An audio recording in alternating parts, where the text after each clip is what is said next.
Hello everyone, this is RayPCB, your trusted PCB partner. Today we'll be introducing the commonly used commands for schematic libraries in Kit. First, we need to open the project we created last time, and then click on Schematic Library Editor. I've pinned the global library we created last time to the top. This makes it easier for us to use so we don't have to scroll down to find it every time. To pin it to the top, just right click on the schematic library and select pin to the top, and it will appear as the first item. Next, if we want to try creating a schematic library, we first need to create a new component in our existing library. Click on create new component. Here you can set the component name according to your actual needs. We'll set it as tester here. This field is for the default reference designator, which will be displayed in the schematic. As for the reference designator, there are some commonly used rules in PCB design, and these are the rules we typically follow. For example, we use R for resistors, C for capacitors, L for inductors, T for transformers, D for diodes, Q for transistors, U for ICs, and CN or CON for connectors. For light-emitting diodes or digital tubes, we use LED. For switches or buttons, we use SW. For crystals, we use Y. And for fuses, we use F. We use BZ for buzzers, K for relays, and BAT for batteries. These are the common ones. For others that are less common, you can set them according to your own habits. Now, let's say we want to create an IC here. We'll just set it as MU by default, and you generally don't need to change any of the other default options. Click OK. This way, a tester component appears on the left side. Now, regardless of the component, we always deal with pins. We may need to place an uncertain number of pins, depending on the component, for example. A resistor usually has 2, while an IC depends on its actual configuration. The first option is S's, which is the name of the pin. Generally, each pin on an IC has a specific name, and we need to write this name according to the actual situation. This way, when drawing the schematic, we can easily understand the function of each pin. Let's just write tester 1 here.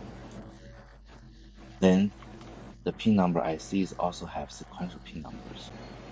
Next, here is the electrical type of the pin. The electrical type includes input, output, bidirectional, tri-state, passive, free or unspecified, power input, and power output. There are also open drain, open collector, open emitter, and not connected states. I recommend choosing according to the actual state of the pin. This way, after we finish drawing the schematic, we can check for errors and determine if there are any issues. For example, if you set the input pin as output signal, it will alert you with error, helping you avoid mistakes in the schematic. Here, let's choose a bidirectional type. The next option is the pin style, and there are many different styles available. There are options like graphic, inverted clock, input 1, clock output 1, falling edge, and non-logic. These should also be selected based on the actual parameters of your pin. For example, if this pin is a clock signal, then we select clock. This helps you check for errors when drawing the schematic. Next is the direction. The direction mainly determines which side of the component the pin is on, so you set the corresponding direction. Let's keep it on the right side. Then click OK, and here you can see we've placed a pin. Placing it here, this is how you add a pin. The number of pins you place depends on your actual needs. The second one is text. The text is mainly for making notes. For example, if the chip or pin has some special function or is prone to errors, we can add a note to this pin. This makes it easier for us to use and helps prevent mistakes. For example, this pin must be pulled down for the chip to work properly. So we can add a note indicating that this pin should be pulled down. Next is a text box. A text box is a more restricted form of text input, mainly used for special cases. Some special components might require unique labels, and the text box makes it easier for us to draw and use them. This one is for drawing a rectangle. Usually we use a rectangle to represent the outline of the IC. For example, we draw a rectangle like this and arrange the pins around the outside of the rectangle, defining it as the shape of the IC. This one is for drawing circles. Sometimes certain ICs have circular markings, and in these special cases, drawing a circle helps us create a more realistic representation. The next tool is for drawing arcs, which works in the same way, specifically 2-point arcs. Then we have the Bezier curve tool, which allows us to draw special shapes as needed, making our schematic symbols more closely resemble the real thing. This is the straight line tool, which can be used to draw one or multiple segments.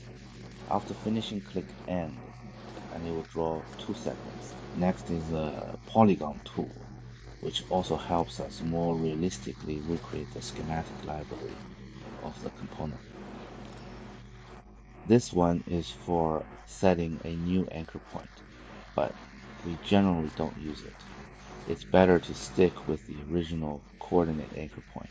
This one is for deleting. If you made a mistake or don't need something, just click delete. So today we will introduce how to use the schematic library. In the next lesson, we will cover how to actually draw our components. If you enjoyed this video, please subscribe to my channel for more resources. Thank you everyone.